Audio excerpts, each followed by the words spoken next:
Welcome everyone to this, the fifthest episode of the Caravan Tour of Terror, where we tour the globe through the medium of horrific, chilling and disturbing entertainment. My name's Donald and I'm the driver on this quest. Joining me at my side as always, with a road atlas on his lap, is my navigator Ali. Say hello, Ali. Hello, Ali. Ali, where are we? We're still in England. We are still in England, yeah. I fell asleep for like 2.5 hours and you're like, we're here. And I was like, fuck. Well, if you poke your little head out the window and look around, you might recognise this landscape. I don't know if you want to or not. We're in High Sand Creek campsite in lovely Norfolk. Isn't it nice? It's certainly Norfolk. But it's got an air of dread. Now, you might be wondering why that is. Well, you might recognise these sands, waterways and narrow wooden bridges from the film we're talking about today. Yeah, we're talking about Possum, a 2018 movie directed by Matthew Holness, set in Norfolk, England. The real horror of High Sand Creek is that it's a family and dog-friendly campsite surrounded by woodlands, mud, creeks and beaches. Doesn't that sound nice? Hours, they promise hours of natural entertainment and fulfillment from these muddy creeks. Tents, trailer tents and motorhomes are all welcome, Ali. But no caravans are permitted. What? Why? What the fuck is that about? I don't know. But we're here. Maybe it's a space issue. There's no one here. I mean, that might be due to current events, but... yeah. We did say closed when we came in, but never mind. Yeah, but we're rebels. We're here because we're rebels. Doesn't matter that it's closed. It's certainly a more pleasant view than parts of Possum were. Well, the parts of Possum that were filmed here do not lend themselves, in my mind, to family, dog-friendly entertainment. Don't know what you're talking about. The roaming abandoned military yards with tires and cable spools. Lots of cable spools. Often I rolled a cable spool down a hill as a youngster. The film stars our old friend Sean Harris, who you may remember from Isolation back in episode... Trois, was it? Two. I'm going to say episode 2. I think it was 2. So yeah, Sean Harris is back. About, 13 years later this is? 10 years? Something years. Okay, since Isolation, he went and had a career in Hollywood. 10 years since we've last seen a movie with Sean Harris in it, according to this podcast. And he stars as Philip, who is making his way home after an unfortunate, undisclosed incident. Get used to undisclosed, I feel. Yes. So basically, he's a puppeteer who is disgraced after an incident in a school, and he is making his way back to his childhood home. On the train, he spots a kid, 4 teenagers, probably about the age of 13, 14, and bad with ages. Yeah. Making their way home from school on the train, and he makes his way home to this shabby, decrepit house. He freaks out the kids a bit. Yeah. And it's a bit weird. He's uneasy. He is a very uneasy man. Yeah. And he is clearly not happy to be back in this house. He takes a wander through all the rooms. The house is disgusting. It is absolutely disgusting. It's actually, it's rundown. derelict, right? Pretty much. I don't think it's quite that bad. I just think it's 40 years of negligence, 30 years of negligence. Yeah. It's gross. You wouldn't want to live there. And he takes a tour through the whole house and comes back downstairs. You see him just basically standing staring at most of these rooms. Get ready for a lot of that too. And he goes back downstairs and looks at this door at the bottom of the stairs and doesn't enter. Ominously. And with him this whole time is a brown leather bag. And the only idea you have of what's in the brown leather bag is from the very opening from the film, where he is in the woods in the dark and very spidery, spindly legs start creeping out of the bag. And that's your idea. It also opens with a poem about Possum. Yeah. And that is a recurring thing throughout the movie, these poems. While he's standing staring at this door, he is approached by another character. You find out is in the house. Really Morris. gross looking Morris. Really gross looking old man named Morris, who asks him if he's going to go in. A physical and- roll up of a man, I'd say.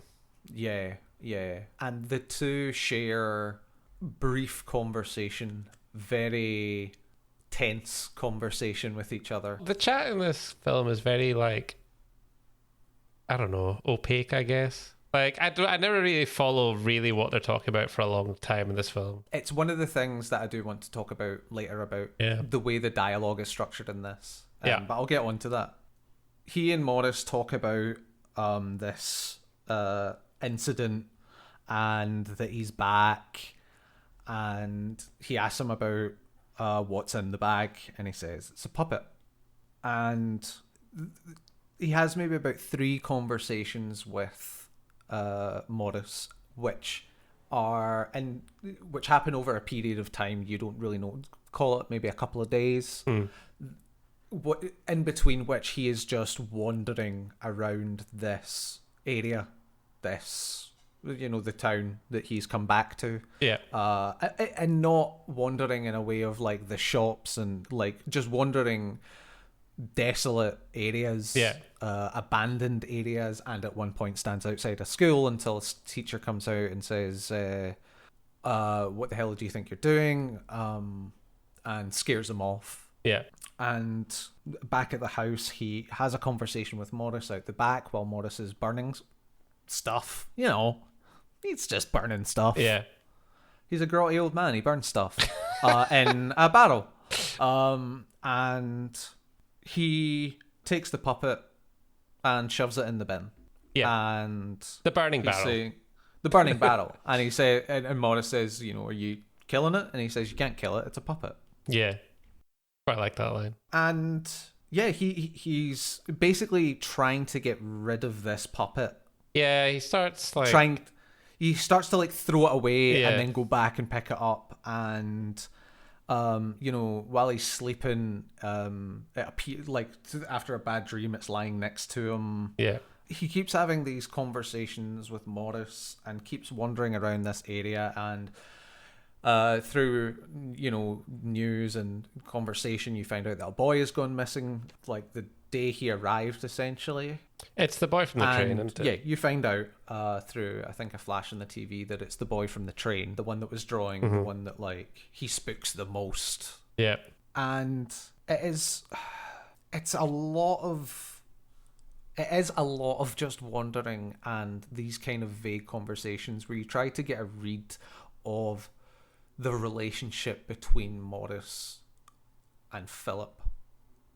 And it's a constant back and forth that's played throughout the movie of, one kind of having the upper hand, the confidence, and you start to unravel that Morris is basically just an old, bitter, horrible man. And Philip realizes that and knows that in a literal position of strength, he has the upper hand, but he is scared of Morris.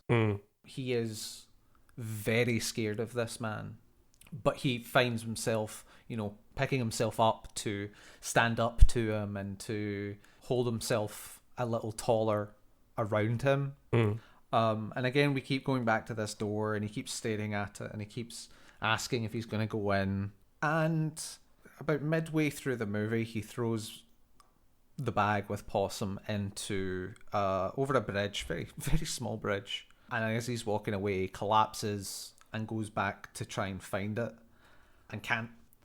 And at this point, during his collapse, there is just a bombardment of really unsettling images. And this movie has been slow to this point. Yeah. And it's very jarring. This just all of a sudden these flashes of, and it's kind of vaguely related / just that kind of Willy Wonka-esque chopping heads off chickens kind of stuff. You what? The tunnel scene in Willy Wonka. Does a chicken have its head cut off? Yeah. I didn't know that. Yeah, do you know how there's the bunch of like creepy Oh bugs yeah, and stuff? I remember the scene, but not specifically. Yeah, chicken gets his head cut off in one of them. That's very weird. It's a very weird movie. It's a very odd choice to do that at all. You get a lot of these kind of shots of him with Possum and different things happening, but there's no sense of time. There's no sense of where this might take place, and that's interspersed with this horrible, fucked up imagery. So on the way home, he has this kind of weird interaction with a fox that kind of plays dead. Oh, I'm not saying it. No, I'm not going to say it. I'm not going to say exactly. it. So when he gets home, he and Morris have this conversation about an incident that he had at school when he was a kid. And it's the first kind of concrete evidence you have that he was around during Philip's childhood as a that he is probably a relation, because it does not explicitly say any of this up to this point. That I'll get into why later, but yeah, you get the impression that Morris took it, used a fox to traumatize some kids that were bullying Philip. And the way it is talked about, probably illegal, like, you know, like really not a nice thing happened here involving a fox and some kids, but that's kind of all you get from it. Morris basically sucks is what you gather up to this point. Morris is not a nice human being. Yeah. And again, he stares at the door, and the next morning when he wakes up, you know, Possum is there again. He can't get rid of it. He has a very complicated relationship with Possum. But eventually he goes to an abandoned military, what would you call it? Barracks. Barracks, yes. And after a lot of staring and a lot of shots cutting between him and Possum, and this is the first time you see Possum in all its glory. I'm going to let you describe Possum to the best of your ability. I mean, at some points you see him like sharing a bed with Possum at night, and I wouldn't fucking go anywhere near it at night. I wouldn't want that thing in my house. It's a horrible, disgusting, huge, relatively speaking, long, lanky puppet, which is disgusting spider legs with a blank, expressionless mannequin head stuck on top. Yeah, but like with really kind of blank eyes. Yeah, like really like black, dark eyes and like disgusting green skin. Not like a shop mannequin, like a horrible. Yeah. It's a real disgusting piece of work. It really is. It really is, and like 100,000% credit for the people that made this puppet. Yeah, it's disturbing to look at. Yeah, there's a shot where you see it. Probably first start of the film, hanging up in Philip's room in the dark, and it's honestly so horrible looking. It could be a painting of horror, like a horror painting. I suppose you do get horror paintings, I guess. Yeah, you do. And it would be, if you put that as a screensaver, it really freak people out. It's disgusting. It's horrible. It's a very visual film, this, which makes this difficult for us, but we'll try. Yeah, it's movies, man.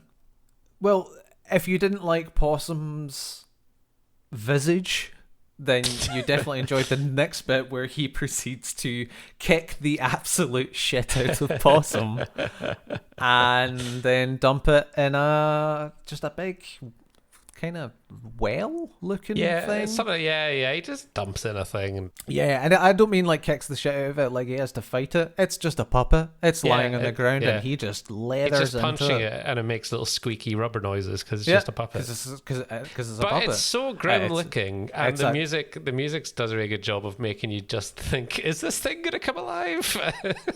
Oh yeah. It's very sinister. Yeah, it's going to be a very weird two halves of this podcast, because the first is going to be this really vague description of this, as you said, mostly visual movie.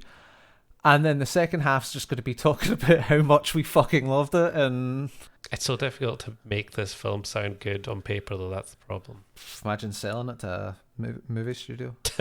He finally gets rid of Possum, he thinks, in this, dumps it in the water. And when he gets home, Morris is sitting in the kitchen and reading possum poems, these possum poems that you've heard Philip recite as voiceover throughout the film. And they're fucking creepy, by the way. Yeah. Can you spy him deep within? Little possum, black as sin. And it's just things like that all through the movie. Yeah. And that's just the one from the poster. And seeing him doing this, he's clearly written these in a diary. Philip does. It's a really cool prop, actually. Charcoal drawings and stuff. Yeah. Very Babadook, and I don't mean that as in like ripped from it, just that kind of pays attention to its art, like this, its fictional art of these horrors, rather than just kids' drawings of, it's a spooky ghost in the background. Like these are things you would think a kid suffering would draw. Yeah. And he finally kind of gets a bit of courage to stand up to Morris. And he says to him, "Why didn't you burn Morris?"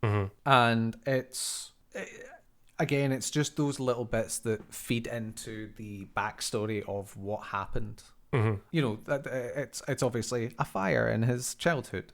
Yeah. And it is a good feeling moment, weirdly, because you do finally see Philip standing up to him a lot more.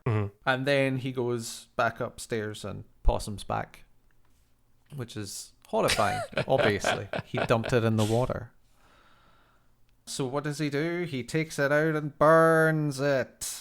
Again, another just a real, like, he's staring at it. It's clearly a very emotional... Every time he gets rid of this puppet, he is so emotional about it. Yeah, he really is, yeah. Hence he has a very complicated relationship with Possum. Yeah, and when he burns it is when shit starts going wild, I'd say. Yeah. So that night, the police come to the door. It's just knocking and you see the flashing, and Philip pushes himself up to the wall. And Philip's physical condition from this point on just goes south. Very visibly. Yeah. Bags under the, like, looks like he hasn't eaten or Pallid, slept in days. Yeah, pallid is the perfect word for it. It's horrible. Yeah. And he starts hallucinating massively. Yes. And the way that the film kind of pulls you is kind of from his perspective of he is starting to believe, through seeing more and more about the missing child, he's starting to believe he did it. Yeah, and you kind of are as well. No, you definitely are. Yeah. Like, the film definitely starts hinting that when he was trying to get rid of Possum, maybe he was trying to get rid of evidence. The body. Yeah, he goes back to where he dumped Possum in the water and he's just staring. And you just get that, like, did he? Yeah. And as this is going on, and as he's losing himself, Morris says he has to go away. And he just says, he says where, and he says just need to go away. And eventually Philip has a kind of breakdown where he goes to the school and asks for the headmaster.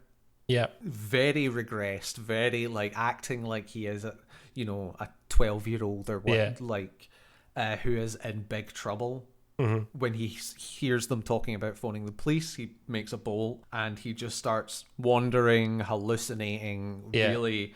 Like, goes back to the barracks place and has some horrible encounters. It's awful.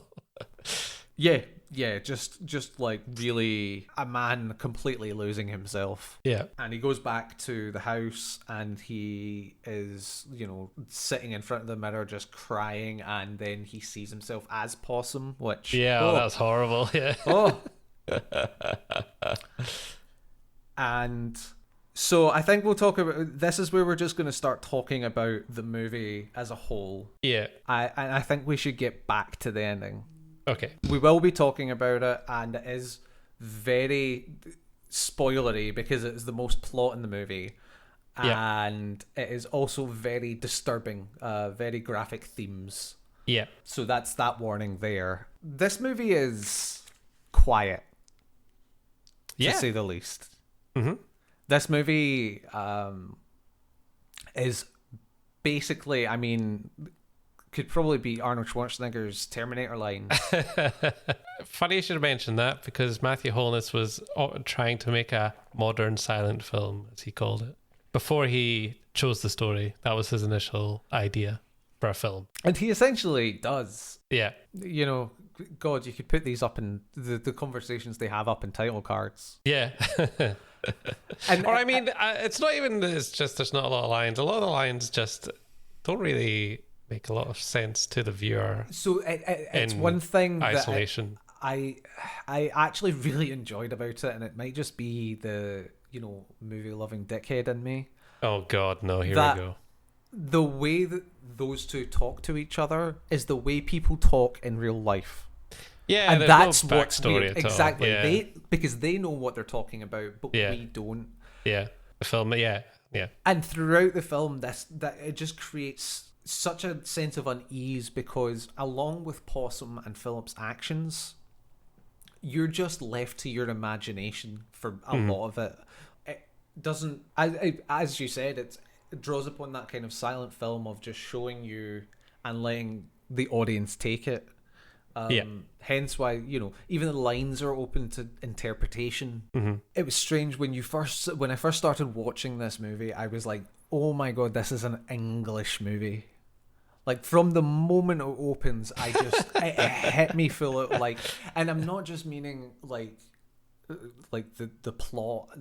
I had no idea of any of that at this point. The way it's shot, the kind of camera they use, like everything about it is just this kind of like, has this kind of like old English TV feel to it. Yeah.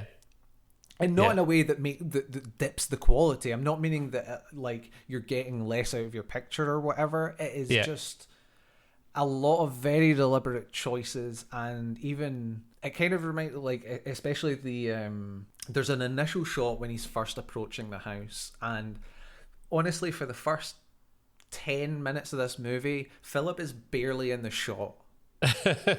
And every single shot, he is like a sliver of what it is showing you, and 90% of the time it is showing you absolutely nothing. It's like hedges. Yeah. And that's really deliberate. It makes him feel small. It makes him feel kind of alien, and like it was that kind. It's when he's walking towards the house, and it's just him along the pavement with the hedges along, and the hedges take up most of this shot. Yeah. And it just made me think of that kind of old, like drink driving, or like say no to drugs, that kind of shot. Yeah. Like that kind of public information shot. Yeah. And it makes it just sets a very deliberate tone at the start of the movie. Yeah.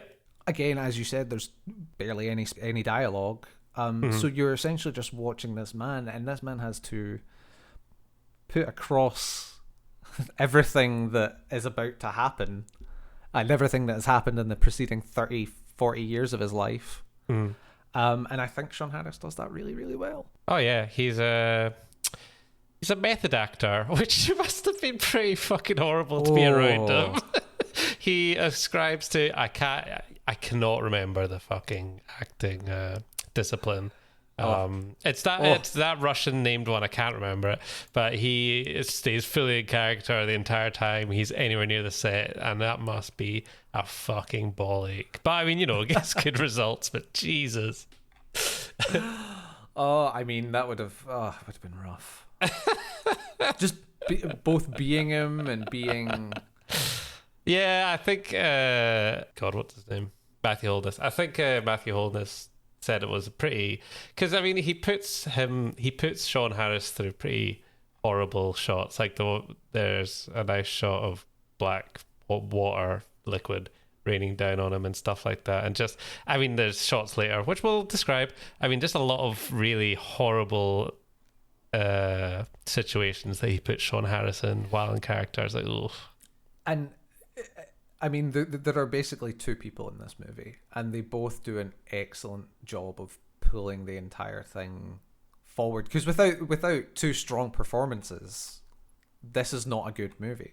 Yeah. You get a feeling that there's history between them. They really put that across. As you said, with Sean Harris being a Stanislavski, is that it? Yeah, that's one, yeah. Hey. You just method actor. Don't fucking pretend you didn't just Google that, because you did. Alan Armstrong, like, really is the other side of this coin and does it. Which is weird, because he's primarily a TV actor in England. He's not known for his disturbing portrayals of horrible men. No. He's quite a nice, amiable man on TV a lot of the time, I think. Yeah, well, again, Sean Harris was a Mission Impossible villain. You would not think it from this movie. Yeah, but, you know, he's got that cold, weird... He's weird. He was weird in Isolation as well. He looks weird. Sorry, Sean. Sean, you look weird. You look odd. There's something about you. And it is. It's Sean will come after you, man. But I'm a big fan of Sean. Sean, yeah, if you're listening, which you're not. What's the next week's Sean Harris movie? Is it? That's true. What horrible things are you going to put Sean Harris? It's not Matthew Holness. It's you, Donald. I don't think Sean Harris. I think Sean Harris like forgoes all modern technology. I think he's that kind of guy. Yeah. I think he's got a Victorian pocket watch, and that's as technology as he gets. He's a Rory McCann. Oh yeah, he's Rory McCann or Hugo Weaving. I hear Hugo Weaving's a massive technophobe. Yeah, weird, isn't it? Yeah, Sean Harris is one of them. Well, he does a great performance. Don't hurt me, Sean. You fucking would. He looks weird. He does. I mean, and he's, you know, just mostly shots at him, sometimes with a puppet. Yeah. Very occasionally with another human being. But, you know, I mean, it's 90 minutes of him. Everything about the way he carries himself, the way he talks, the way he moves, everything is just... He is a broken man. Yeah. And he plays it to perfection. Like, he really does. It's just the whole way through, you cannot help feel sorry for Philip. Yeah. And again, like, it makes it harder to remember that at the start of this movie, he has possibly done some horrible shit. Yeah. He's uneasy from the off, but then you really start believing, oh, okay, he's not a nice man. And that I spend most of the movie thinking he was not a nice man, but he's so pathetic that he kind of is sympathetic. But I mean that's easier because you're never sure, obviously. Yes, yeah, definitely. The ambiguity helps that. It does. I really liked I more liked a lot of the imagery in it. It's a very hallucinatory, David Lynchy. It's more about the imagery than the plot, really. I think that's not saying that as a criticism, but it is. So like, there's cool shots of like, which the good thing is that it all does actually make sense in the end. But as you're going through it, you assume it's mostly just bollocks because it looks good. Like shots of the balloons and then thick black smoke starts enveloping them and stuff, and like while he's singing this poetry or while these. Soundtrack's really good, like a lot of ambient droney soundtrack stuff that's really oppressive, and it works really, really well.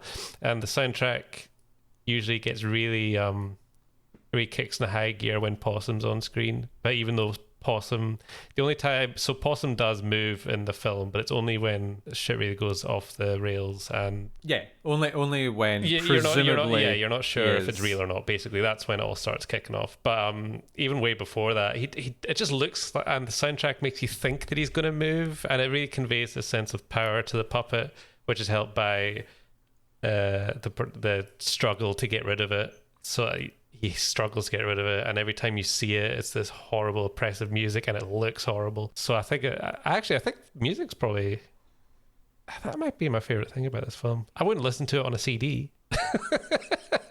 No, but it works really bloody well. It does. And there's recurring motifs as well, like the fox and the color black in general. Like the balloons have the smoke envelops the balloons at the start of the movie, and they're colorful. And then later on, it's black balloons are getting enveloped by smoke, stuff like that. Black as sin is mentioned in the poetry and stuff like that. It's just little recurring things that keep coming back in the movie. It is I really liked it. There you go. It keeps reinforcing the bleakness. It's very bleak. And as does the landscape.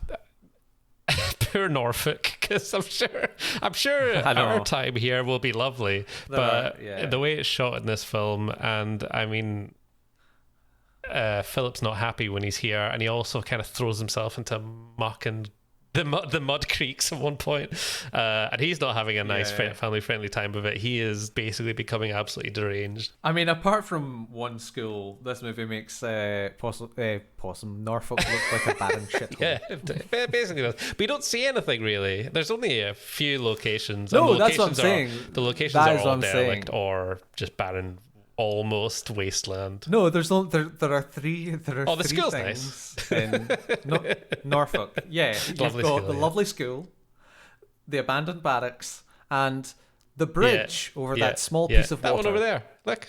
That one. Yeah. Oh dear.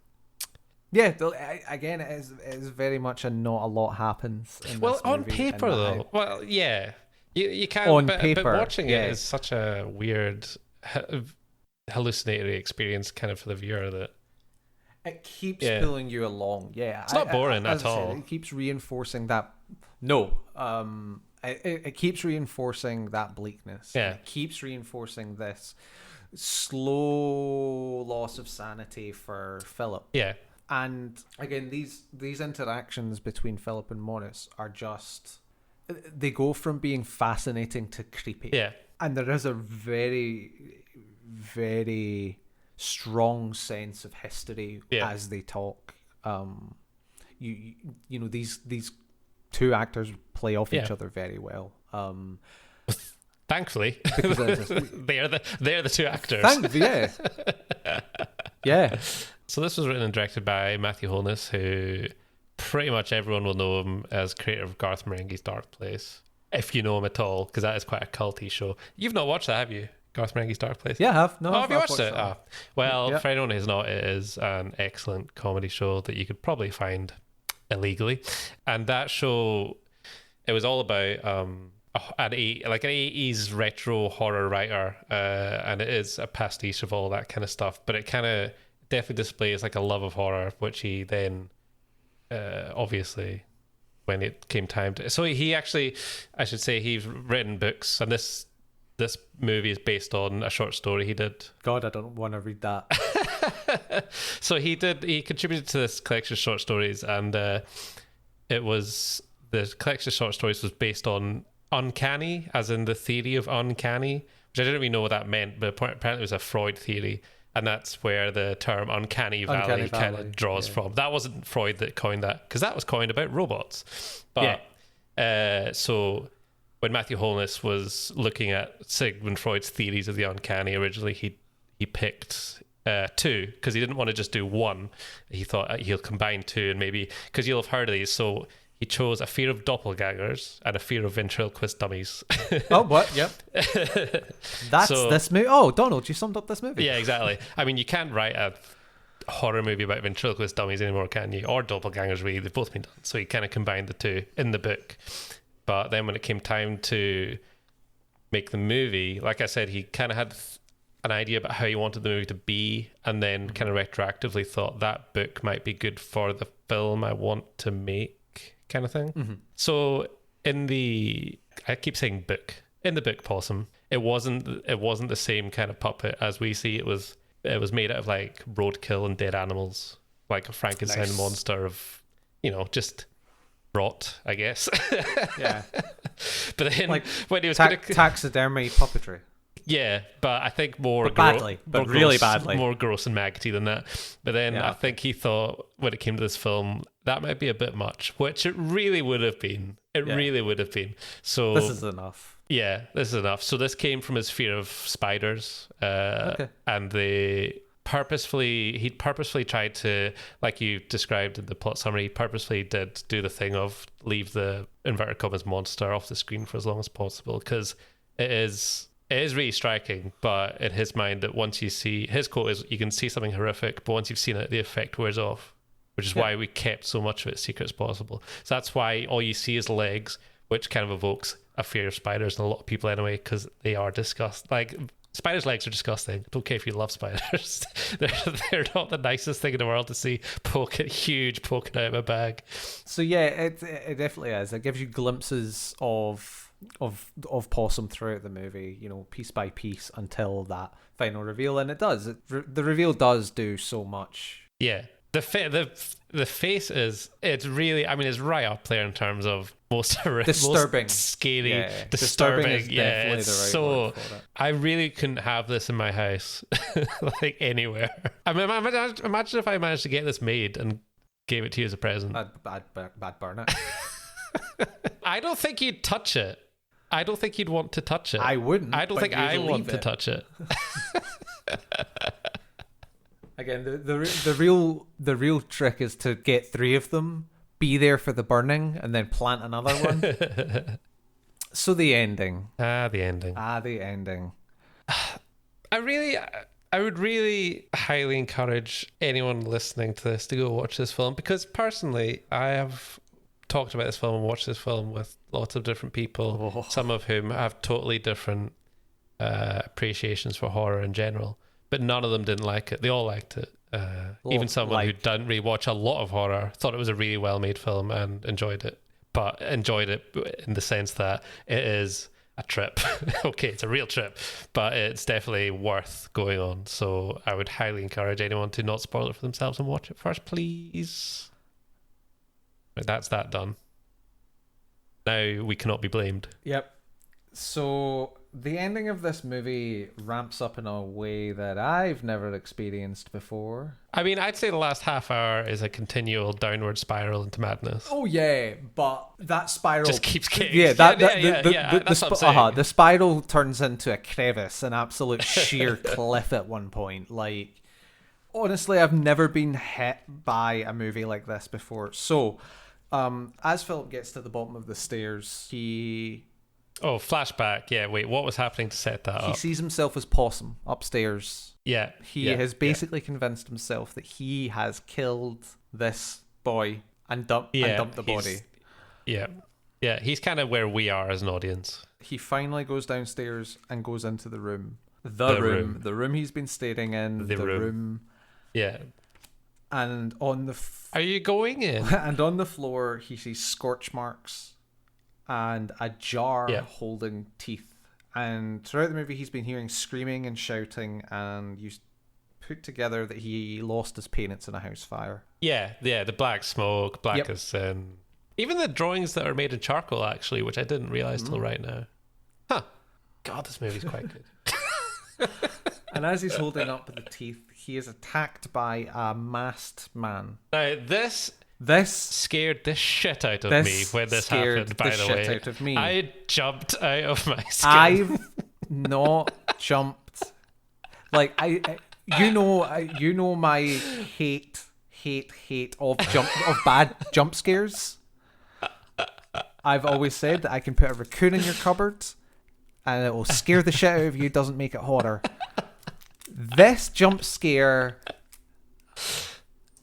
For a movie that doesn't have any others, it has creeping dread. But I mean, even when Possum, even when he's hallucinating, Possum's following him. Possum doesn't jump out really. Possum maybe once, but mostly he's just kind of like looking around a corner. Yeah, stalks him more than it's just a slow but awful build up that doesn't quite end until now. The build up just punches. And it is so and it is literally just a man bursts out of the corner and attacks Philip. Yeah, just runs out of a dark corner and I know, it's so stupidly simple. He pins him to the ground and... Oh god, this is grim. Yeah. Well, he takes off the mask. Pins him to the ground and takes off the mask. Yeah. And it is revealed to be Morris, who did not go anywhere. Yeah. And he begins to taunt Philip about the death of his parents. Very, and I mean cruelly, yeah. Like you would taunt an innocent child if you were a monster. Like that real kind of mocking sadist. Yeah. Mocks him about his parents' death and then begins mocking him about the past abuse that he inflicted on Philip. Yeah. At which point he begins to and I'm not going to go into detail for it because I don't think there's any need to. No. It's very vivid, yes. though. It's kind of the thing that after you know someone's watched the film, you can do a little gesture at them, and it's really creepy, horrible. Begins to assault Philip, and Philip can't bring himself to fight back. Yeah. And it is revealed that Morris... He's a killer. Philip asks him if he was responsible for a killing that happened to a young boy years ago, and he admits it while taunting him. And as he is about to rape him, Philip sees a suitcase in the corner shake. A big trunk, yeah, but yeah. That gives him enough to turn around. There's noises coming out of it. Fight back against Morris. And he gets the upper hand on Morris. And as Morris is taunting him continually about how he's too weak, he just pushes back on his head and breaks his neck. Slowly and deliberately breaks his neck. Sean, I'm a big fan. Really slowly and deliberately till there's a crunch. It's pretty horrible. The whole scene's really horrible. He opens the trunk. The boy who went missing is in there, gives him a panicked look and bolts. And the final shot is Philip on the back doorstep, and that kind of gauntness, that kind of pallidness. He doesn't look great, but he looks a lot better. He looks, for the first time in this entire movie, relief. And that might not sound as horrifying and really wrenching as it actually was. It really is. I think all it of does. this takes place in about 4 minutes. Literally about 4 minutes. That entire finale happens. Very intense. Ugh. And I have honestly never been hit by a movie like that, because from the moment that guy bursts out the corner, my heart went, and then everything from there just kept it going until that moment where he's sitting on the doorstep.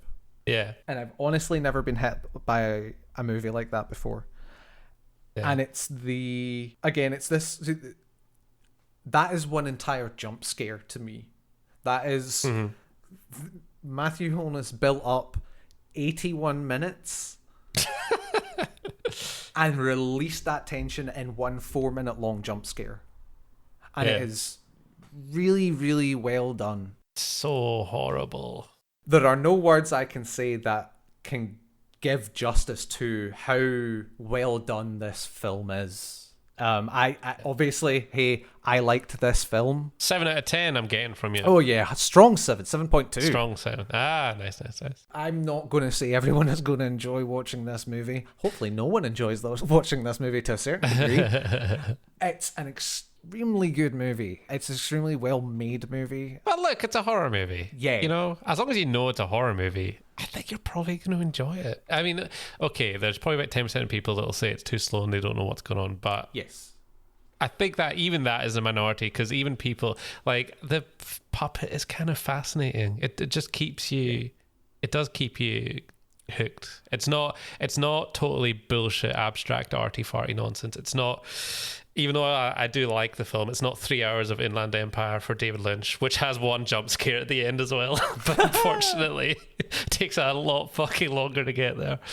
I've got to watch this instead of that. No, you should watch that, but I've never watched it since, and I like it. So yeah.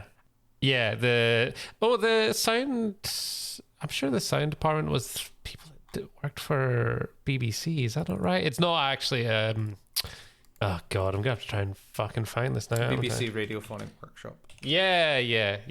They did kind of television stuff from the 70s and 80s. They did Doctor Who, but it's not the same people. It's just that kind of organization. Yeah. Do you know what I mean? It's a very British film. Like, it's very. I mean, it's really English. It's a very English film, even. One weird little tidbit. There's not a lot of... There's one trivia entry in IMDb for this film. Do you know what it is? No. This movie does not contain a possum. 4 out of 4 people find that interesting.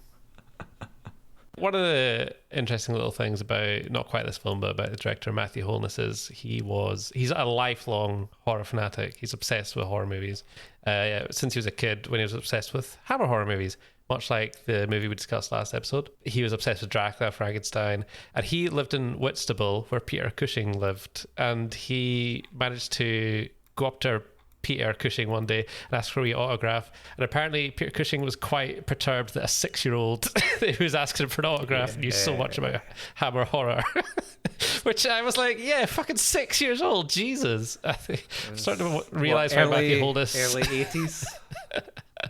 Starting to realize why Matthew Holness was maybe quite right to make this film. And a weird little thing that Holness, I think Matthew Holness just quite likes this, because he's definitely the kind of guy that would care, is the where they were filming some of the marshy scenes. That was where Black Shuck was supposed to haunt, which I can picture him. He didn't know it beforehand, but I bet after he found. Do you know what Black Shuck is? Nope.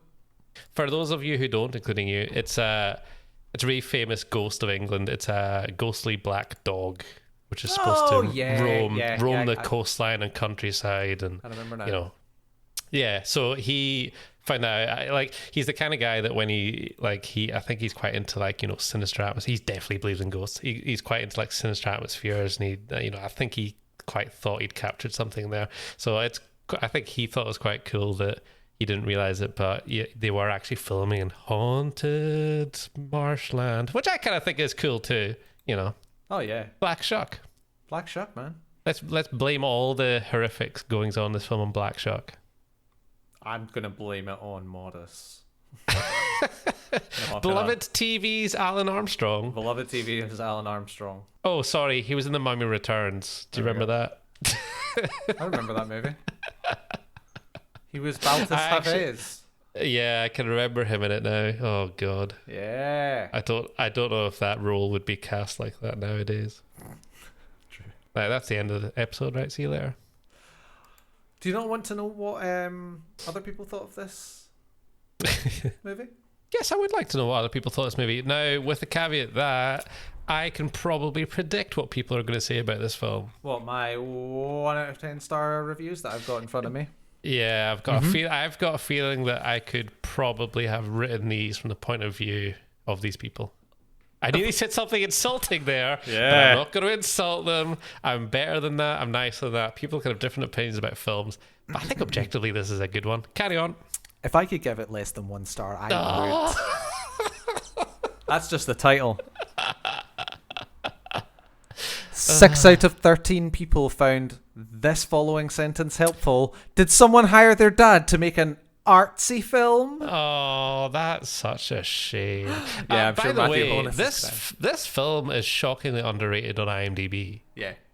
It's really bad. Yeah. But I don't know. Get out there, everyone. Yeah, actually, We that can do can it. happen. But I mean, RE horror films do split people. I know they do. Yeah. I am one of those people who get split by them quite a lot of times. A lot of times, I'm not really into stuff that can be critically adored. Yeah, you're really not. If it's right up its own arse. Like, it's a fine line. And I do think that a lot of critics kind of like going right up their own arse. Oh yeah, just a second, Donald. A waste of time. Best part of the film, the end credits. More gobbledygook than Babadook. See, I don't think that person watched the whole film though. Because I don't think you could watch to the end and then be like, what a waste of time that was. Because the end is so disturbing. You cannot watch the last 20 minutes of this film and not find it disturbing or scary. Because it is. Yeah, I mean, one of these says, after I watched this movie, I actually barely watched. Because it is very boring and stupid. Yeah, see, that is the bad review I wrote in my head, which was, I didn't know what was going on. This nothing happened. Turn it off. Which is fine, but come on. It's a slow build up, but it's not even that slow. It's 80 minutes, people. Please. The budget was $25 and a pack of cigars for Morris. What? That's what I'm just reading reviews, man. Is that a good review or a bad one? Yeah, I mean, yeah. I bet another one says, "Well, I gave up halfway through." Oh, for fuck's sake! Well, don't. You know what I mean? Well, don't. Like, the only films I've given up on halfway through are films that it's just palpably obvious. Yeah. King Arthur. Do you remember that? Clive Owen's in it. Keira Knightley. I gave up on that film halfway through it because I didn't think it was building up to anything particularly meaningful. Come on, people, please. This is the I did say worth Matthew Holness production ever. Only reference on reference, just a Babadook but with a spider. I hated how much this movie referenced other movies. I have no idea what you're talking about. What? 1 out of 10? 3 out of 7 found this helpful. Maybe this person's more intelligent than us, though. Maybe. Because I don't know what it's referencing particularly. Like a horror movie? I don't know. Can't think of anything that it's particularly referencing. And it's not referencing Babadook. What the fuck does that mean? No, it's the book. Yeah, no, I'm aware. Is that book not shown in the first 10 minutes? Yeah. Right. Off. I know how this is going to go. It's art. 3 out of 10. these are what is that? These are actually the worst hot takes that you've ever given me, I think. I know. They're really bad. They're bad takes. Hey, devoid of all substance whatsoever. This is art. 3 out of 10. See, when I say this is art, it's usually a 9 or a 10. Unfortunately, it's the kind where people nod seeking approval from their peers, not because they actually like it. What? Every once in a while, though, there's someone who refuses to play that game and simply calls a spade a spade. Oh, I see. Is this where we are as society now? If something's art, it's shit, and you're smarter for realizing that. Yeah. This isn't a urinal turned on its side. It's really scary. Like, what? I have watched some arty shit in my time. This is absolutely the right side of it. It's just depressing, really. Yeah. This is. I really. Oh, I thought you meant the movie. Well, it is. I have defended films in this section before. Yeah, yeah. As I generally like the films we talk about. I can find something in them I like, you know. But I mean, I feel like I think these people are so wrong. It's unbelievable. Like, this is ridiculous. Anyone, this isn't hard. This isn't hard to enjoy on a horrible, disturbing level. If that's what you want from entertainment, to be horrified, this does it so well. Just fucking 80 minutes. 80 minutes. How many episodes of Big Bang Theory are there per season? 24? How many hours is that? This is 80 minutes of your life. You can't even get through 80 minutes. But you can go on IMDb and waste your time giving it 3 out of 10 and say you're smart for realizing it's art. Oh my god. Uh-huh. Yeah. Sorry. Anyway, I'm over it now. Yeah, it's fine. We were doing fine until you started screaming. We've just been told to move on. So we're going to have to wrap this up. Wait, I'm still no. This is like when the jump scare happened. I'm still kind of riding high. We tell you what, that can be bonus features. We're just gonna have to drive away, and I'll record us while we do it. Hey, wait! What can other people check out? Wait, what? Wait, no, that's not what I said. So Donald, quickly, I think you might be getting the dogs. What movie are we? Where are we going next? Black Shuck's coming. Where are we going next? Wait! If people like this film, they should check out Martin by George A. Romero. Yeah, they should also check out Magic by Richard Attenborough, starring Anthony Hopkins. You go. So Martin is a kind of hallucinatory horror film, and it's a difficult one for me to watch because it really taps into awful phobias I have. But it's about a vampire, but he believes he's a vampire, so he drinks blood, but using razor blades and hypodermic needles, kind of thing. Nice. It kind of builds on the kind of very broad themes of this film. So if you like this film and the kind of brand of horror, maybe check that one out. Why should we check out yours? Considering it was made in 1978, it's probably the... Sorry, the title of yours again is? Magic. Magic. It's probably tamer than what this is. Yes, it fucking. No, I've not seen it. Sorry. Yes, it is. I'll guarantee it is.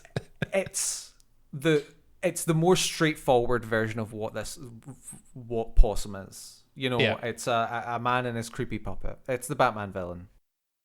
Is it kind of the ventriloquist dummy horror story that Matthew Holness didn't feel he could write because it had kind of been covered in things such as maybe magic? It was covered by good old Yes. Richard Attenborough. Yeah. Okay. That sounds interesting to watch. It stars Anthony Hopkins and Burgess Meredith. I mean, what more do you want? Does the puppet move by itself, or is that the twist at the end? I don't want to know. I'm not going to tell you. I'm not going to tell you. I feel like it's going to move in the last 5 minutes. Corky awaits. Corky? Yeah. The Goosebumps one? No, that's the one in Magic. Oh, really? Yeah. What's one in Goosebumps? Slappy. And on that note, where are we driving ourselves off to this time, We're Donald? driving across the sea. Uh-huh. We're finally going across the channel. I mean, I presume France, but let's see how we get on, eh? Yeah, well, we'll at least be taking the channel. Yep, we probably should go.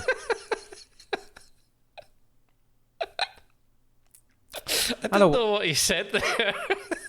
Channel. The channel.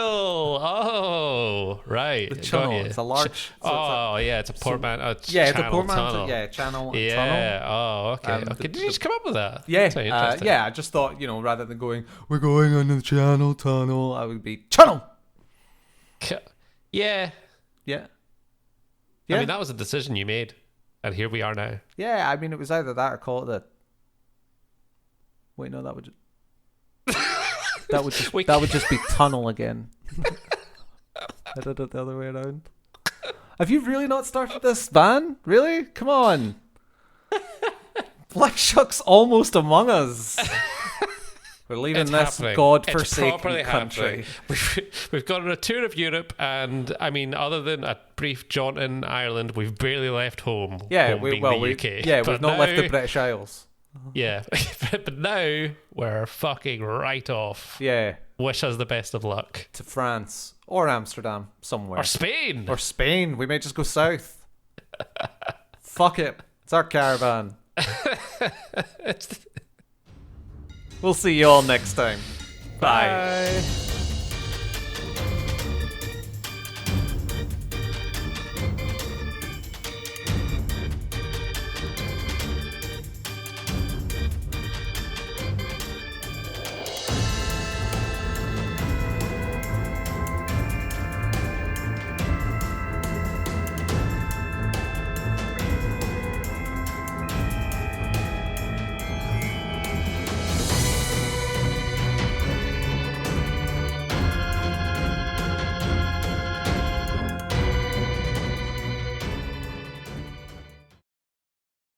And it really conveys a sense of power to the puppet. Power to the puppet. Power to the puppet.